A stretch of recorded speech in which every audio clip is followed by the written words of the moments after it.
Adluri Laxman Kumar social welfare మినిస్టర్గా ఉన్నాడు. ఆయన నిన్న జరిగినటువంటి విషయాన్ని పరిశీలించి చర్యలు తీసుకోవాల్సింది పోయి ఎవరైతే తప్పులు జరిగినాయని మరి వాటిని బయటకు తీసుకొచ్చినటువంటి హరీష్ రావు గారు కావచ్చు, లేదంటే ప్రవీణ్ కుమార్ గారిని కావచ్చు, వ్యక్తిగతంగా దూషిస్తున్నాడు. లక్ష్మణ్ కుమార్ కు నేను ఈ సందర్భంగా నేను హెచ్చరిక చేస్తున్నా. నీ శాఖాపరమైనటువంటి విషయంలో ఇంత పెద్ద కుంభకోణం జరిగిందని తెలిసిన తర్వాత కూడా, అంటే నీకు తెలియకుండా జరిగిందని మేము అనుకోవట్లేదు, నీ కనుసంధంలోనే నువ్వు కావాలనే చేసినవనే ఖచ్చితంగా నమ్మొచ్చు. ఎందుకంటే ఇది 100 కోట్ల రూపాయల కుంభకోణం అని మేము ఖచ్చితంగా చెప్తున్నాం. ఈ 2000 కోట్లలో మరి నువ్వు అంటే నీకు అలవాటు ఉన్నది, నువ్వు అంటే నేను రాజీనామా చేస్తా. మొన్న ఈ మధ్య జగిత్యాల జిల్లాలో వడ్లకు సంబంధించినటువంటి విషయంలో ఒక క్వింటాలకు 7 నుంచి 8 కిలోలు కట్ అయినాయి, రైతులు మొత్తుకుంటున్నారు.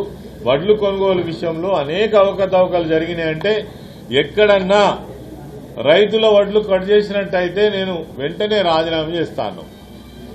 అదేవిధంగా ధర్మపురి పట్టణంలో ఇసుక మాఫియా జరుగుతుంది. 100 టిప్పర్లు రాత్రికి రాత్రి పోతున్నాయి. మొత్తం గోదావరి అంతా సర్వనాశనం అవుతుంది. అక్కడ ఒక్కటి కూడా అఫీషియల్ గా ఉన్నటువంటి ఇసుక రీచులు లేవు. నిజంగానే అక్కడ అఫీషియల్ ఇసుక రీచ్ ఉన్నట్టయితే అది ప్రజలకు లాభం, ప్రభుత్వానికి లాభం, ప్రభుత్వానికి ఆదాయం వస్తుంది.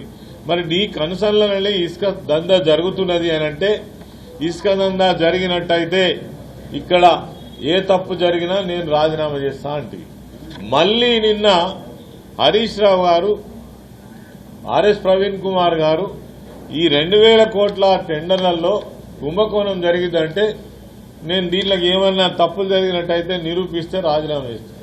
లక్ష్మణ్ కుమార్, నేను ఒకటే చెప్తున్నా, రాజీనామా చేసాడనేది తమాషా కాదు. నేను మొన్న కూడా చెప్పిన, గెలిచినావు, మంత్రి పదవి వచ్చింది. నీ శాఖాపరమైనటువంటి విషయాలలో జాగ్రత్తగా పనిచేసి నువ్వు బాధ్యతాయుతంగా నీ బాధ్యత నిర్వహించబట్టడం తప్ప అంటే రాజీనామా చేస్తానని తమాషా అనుకుంటున్నావా? అంతేకాకుండా నేను ఒక మాట అడుగుతున్నా, నువ్వు రాజీనామా చేసే ధైర్యం ఉందా నీకు? గెలవక గెలిచినావు. ఊరికనే రాజీనామా చేస్తున్నాడని కాదు, జోక్ కాదు. నీకు దమ్ము ధైర్యం ఉంటే రాజీనామా చేయి. తప్పు జరగలే, రైతుల వడ్ల విషయంలో తప్పు జరగలే. ఏ రైతుని అడిగినా చెప్తాడు, ఇంకెవరు చెప్పాలి? ఇసుక కుంభకోణం ఇప్పుడు జరుగుతలేదా? ఇప్పుడు కూడా నడుస్తున్నది. చెయ్యి రాజీనామా. ఇగో నీ శాఖ 2000 కోట్ల టెండర్లలో 100 కోట్ల రూపాయల కుంభకోణం జరిగిందని స్వయంగా హరీష్ రావు గారు ఆనాడు నేను మంత్రిగా ఉన్ననాడు ఆ శాఖకు మరి సెక్రటరీగా పనిచేసినటువంటి ఆర్ఎస్ ప్రవీణ్ కుమార్ గారు మాట్లాడితే నేను రాజీనామా చేస్తా. నీకు రాజీనామా చేసే దమ్ము ధైర్యం ఉన్నదా? ఇవన్నీ తప్పులే. నువ్వు రాజీనామా చేయాల్సి వస్తే ఎన్నడో చేయాలి. ధర్మపురి నియోజకవర్గానికి సంబంధించి కూడా ఇప్పుడు నేను వీడియో కావాలంటే చూపిస్తా. ధర్మపురి నియోజకవర్గంలో నేను పాలిటెక్నిక్ కాలేజ్ తీసుకురాకపోతే, బస్ డిపో తీసుకురాకపోతే, ఐటీఐ కాలేజ్ తీసుకురాకపోతే, అదేవిధంగా డిగ్రీ కాలేజ్ తీసుకురాకపోతే, ఇవన్నీ తీసుకురాకపోతే ఎవరైనా ముఖ్యమంత్రి ఉండని సంవత్సరం తిరగక ముందు రాజీనామా చేస్తారో అది నువ్వే కదా. మరి చేసినావా? రాజీనామా ఏమన్నా జోక్ అనుకుంటున్నావా? దిమ్మ తిరుగుతుంది నీకు. ఒక్కసారి రాజీనామా చేసి చూడు. ఏమనుకుంటున్నావు? అంటే రాజీనామా. నీకు రాజీనామా చేసే దమ్ము ధైర్యం లేదు లక్ష్మణ్ కుమార్, మాకు తెలుసు. నానా తంటాల వాడి ఒకసారి ఎమ్మెల్యే అయినావు, తెలియదా? ఇలా అంటే రాజీనామా తమాషా అనుకుంటున్నావు. నీకు నిజంగా కూడా నేను ఈ సందర్భంగా చెప్తున్నా, ఇగో ఈ 2000 కుంభకోణం, 2000 కోట్ల కుంభకోణం ఏదైతే ఉందో దీనిలో 100 కోట్ల అవినీతి జరిగింది నిరూపించడానికి బీఆర్ఎస్ పార్టీ పక్షాలు మేము సిద్ధంగా ఉన్నాము. అదేవిధంగా రైతులకు సంబంధించినటువంటి విషయంలో జగిత్యాల జిల్లా, పెద్దపల్లి జిల్లాకు సంబంధించి ఈ ప్రాంత మంత్రివి కదా నువ్వు, ఒక క్వింటాల్కు 7 నుంచి 8 కిలోల వడ్లు కట్టయినాయి అనేది ప్రతి రైతు చెప్తాడు. అది నిజమైనటువంటి వాస్తవమైనటువంటి కుంభకోణము. ఇలా ఇసుక మాఫియా ఖచ్చితంగా ఇప్పుడు ఈ నిమిషానికి జరుగుతుంది. చేస్తావా రాజీనామా? దమ్ము ధైర్యం ఉందా నీకు? ఇక మేము సవాల్ చేస్తున్నాం, వీటి మీద నీకు ఏమాత్రం చిత్తశుద్ధి ఉన్నా వీటి మీద వివరణ ఇవ్వు, లేదంటే రాజీనామా చేయి. చాతగాని మాటలు ఎందుకు మాట్లాడుతూ ఎక్కడికి వస్తావో రా. హరీష్ రావు గారి దాకా అవసరం లేదు. నేనేమి ఈ 2000 కుంభకోణానికి 2000 కోట్ల కుంభకోణానికి సంబంధించినటువంటి విషయంలో మేమే వస్తాం శాఖ పరంగా. నేను గతంలో 5 సంవత్సరాలు మంత్రిగా పనిచేసిన పూర్తి అవగాహనతోటి ఈ విషయంలో మేమున్నాం.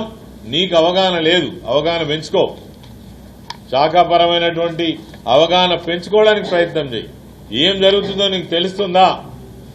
అది నువ్వు ముందు దాని మీద అవగాహన పెంచుకునే ప్రయత్నం చేయి తప్ప ఎవరు మాట్లాడితే వాళ్ళ మీదకి తిరిగి దాడి చేయడం, వ్యక్తిగతంగా మాట్లాడడం. హరీష్ రావు అట దొరట. అవునా? హరీష్ రావు దొరనానే? ఆ కులంలో పుడితే పుట్టవచ్చు, కానీ ఆయన ఒక మాస్ లీడర్, ప్రజానాయకుడు, అనేక సార్లు ప్రజలతో ఎన్నుకోనబడ్డవాడు. ఆయనకొక సందర్భంలో హెల్త్ మినిస్టర్ కావచ్చు, ఇరిగేషన్ మినిస్టర్ కావచ్చు, బాధ్యత చెప్తే బ్రహ్మాండంగా అద్భుతాలు సృష్టించినటువంటి నాయకుడిని పట్టుకొని నువ్వు ఇలా దొరని మాట్లాడతావా? కులాన్ని అడ్డం పెట్టుకొని ఏదంటే అది మాట్లాడితే నడవదు లక్ష్మణ్ కుమార్. నువ్వు ఎస్సీవే కావచ్చు, నేను కూడా ఎస్సీ సామాజిక వర్గమే. ఎన్నడిట్లా మాట్లాడలే. ఒక బాధ్యతాయుతమైనటువంటి పదవిలో ఉన్నావు నువ్వు. హరీష్ రావుని పట్టుకొని ఆయన హైట్ మీద కామెంట్ చేస్తావా? నీ హైట్ మీద కూడా, నీ రూపం మీద కూడా ఎవరైనా కామెంట్ చేస్తే నువ్వేమనుకుంటావు? నేను గోదావరి కల్లో నిన్ను ఏమంటారో తెలియదా? అనొచ్చునా? మేం పద్ధతేనా నువ్వు మాట్లాడింది? ఖబర్దార్ లక్ష్మణ్ కుమార్, ఇది మంచి పద్ధతి కాదు. ఖబర్దార్ ఈశ్వర్, నువ్వు అనుకుంటున్నావు కావచ్చు, కానీ నేను ఎక్కడ కూడా మంత్రి అంటే మంత్రి లెక్క అట్టాసన హాలం చేస్తే ఎప్పుడు వచ్చినా ఈ ఆర్ఎండ్బి గెస్ట్ హౌస్కి వచ్చినా ఒక్కరినే వస్తా. ప్రజలుంటే ప్రజలను కలిసిపోతా. అటాలం పట్టాలం చెయ్య. నేను మంత్రి కాకముందు ఏ విధంగా ఉన్నానో ఈరోజు కూడా అదే విధంగా ఉంటున్నా. నువ్వు దళిత ముసుగులో ఉన్న ఒక దొరవు, నువ్వు దళిత ముసుగులో ఉన్న ఒక దొరవు, నువ్వు ఇంకా అహం దగ్గర నీకు. ప్రజలు కర్రగా వాల్చి వాత పెట్టినాక నీకు ఇంకా అహము, అహాభావాలు, ఆ మాట్లాడే తీరు. జీవన్ రెడ్డి గారు మొన్న 2 నెలల క్రితం వరకు కూడా కాంగ్రెస్ పార్టీలో ఉన్నాడు కదా. 3 పంటలు వడ్ల పంటలు కొనుగోలు చేసినాం కదా. మరి 3 పంటలలో మేము ఎంత దోసుకున్నామో మరి జీవన్ రెడ్డి గారు చెప్పాను. జీవన్ రెడ్డి గారికి ఎంత వాటా ఉంటుందో చెప్పాను. ఇప్పుడు వడ్ల కొనుగోలు లోపల మేము 10 కిలోలు కటింగ్ చేసి దోసుకున్నామని చెప్పి నువ్వు ఆరోపణ చేస్తాను కదా. నీ బీఆర్ఎస్ పార్టీకి, నీ పార్టీకి నాయకత్వం గతి లేదని చెప్పి నువ్వు కాంగ్రెస్ పార్టీ నాయకులు తీసుకొచ్చి కండవ కప్పి బీఆర్ఎస్ పార్టీ ప్రధాన కార్యదర్శి జీవన్ రెడ్డి గారిని చేసినావు కదా. జీవన్ రెడ్డి గారు 3 వడ్ల కొనుగోలు పంటలు అయ్యేంత వరకు కాంగ్రెస్ పార్టీ కాంగ్రెస్ పార్టీ ప్రభుత్వంలో ఉన్నాడు కదా. ఆయన వడ్ల కళ్ళాలు అక్కడ తిరిగిండు కదా. ఆయన ప్రభుత్వంలో ఉండి మాట్లాడాడు కదా. మరి 3 పంటలకు 4 పంటలు కావచ్చు, 4 పంటలు వడ్ల కొనుగోలు ప్రభుత్వం వచ్చిన సుమారు 5వ పంట కొనుగోలు చేసింది. మరి రైస్ మిల్లర్ల దగ్గరికి ఎంత దోచుకున్నామో ఎంత దాచుకున్నామో చెప్పమని లెక్క చెప్పాను. నీ పక్కనే ఉన్నాడు కదా బీఆర్ఎస్ పార్టీ రాష్ట్ర ప్రధాన కార్యదర్శి.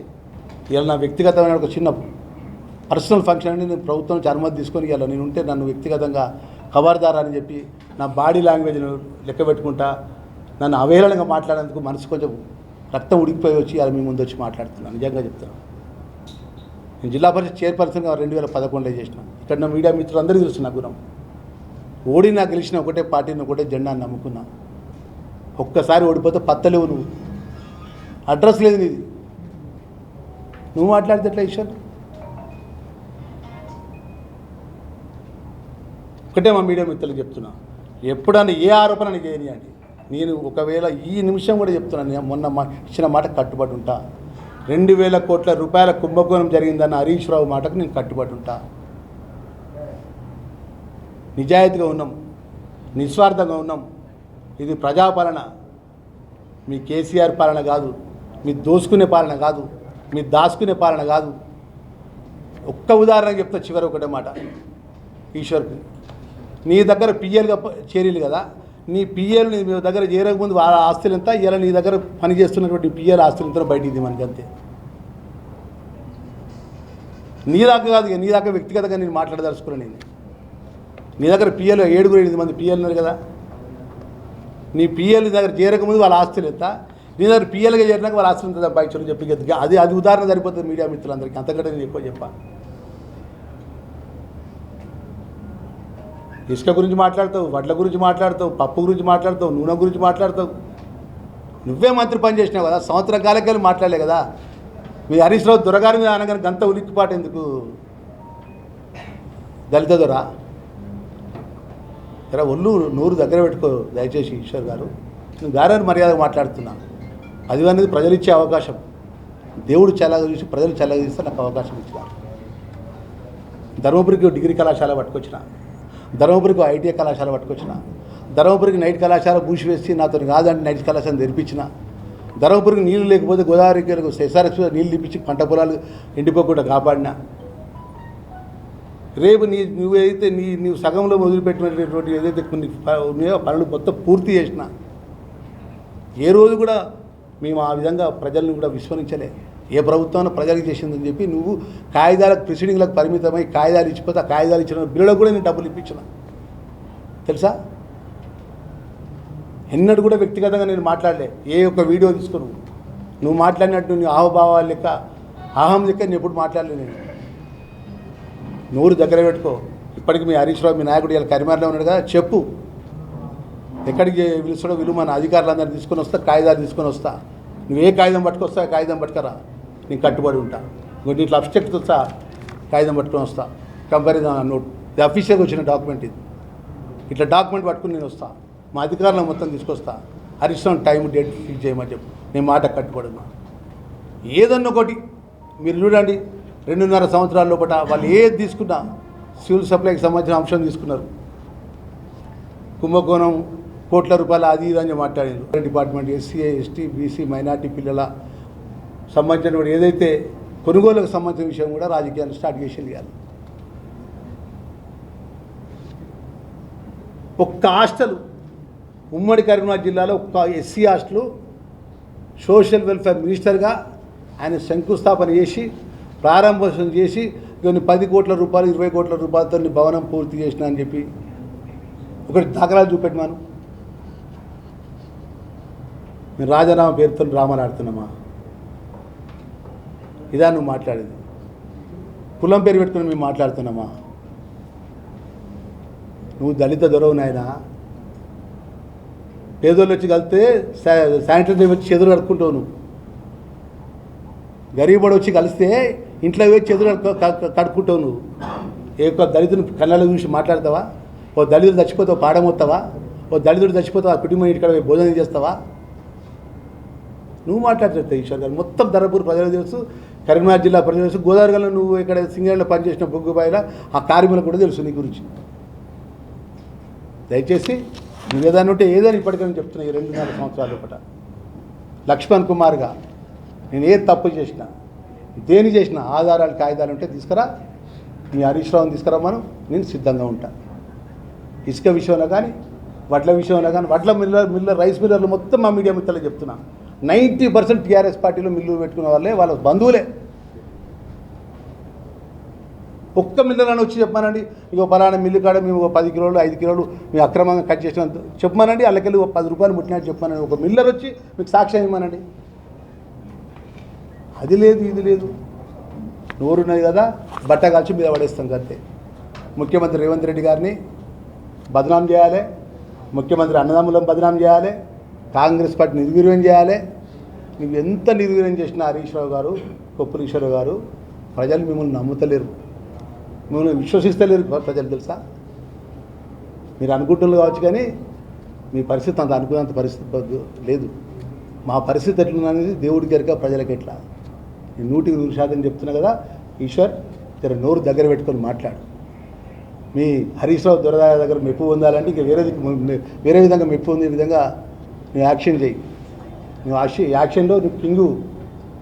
కానీ అలాంటి కష్టపడి వచ్చిన వాళ్ళు ఎన్ని ఇబ్బందులు ఉన్నాయి, ఎన్ని కష్టాలు ఉన్నాయి, ఇక మీడియా మిత్రులంతా సాక్ష్యం. ఎన్ని అవమానాలు భరించినా ఇలా పార్టీని నమ్ముకున్నాం, జెండాని నమ్ముకున్నాం. సామాన్యమైన కార్యకర్తను ఇలా రాష్ట్ర మంత్రిగా ముఖ్యమంత్రి గారు రేవంత్ రెడ్డి గారు, రాహుల్ గాంధీ గారు నాకు అవకాశం ఇచ్చి నిలబెట్టి ఇలా మా వెల్ఫేర్ పిల్లర్కి ఏం మంచి చేయాలి, మీ హయాంలో మీరు మిగిల్చిపోయినటువంటి ఏదైతే రెంటెడ్ బిల్డింగ్ల బకాయిలు నేను చెల్లింపు చేసిన, మీ హయాంలో మీరున్నటువంటి కాంట్రాక్ట్ బిల్లుని నేను చెల్లింపు చేసిన,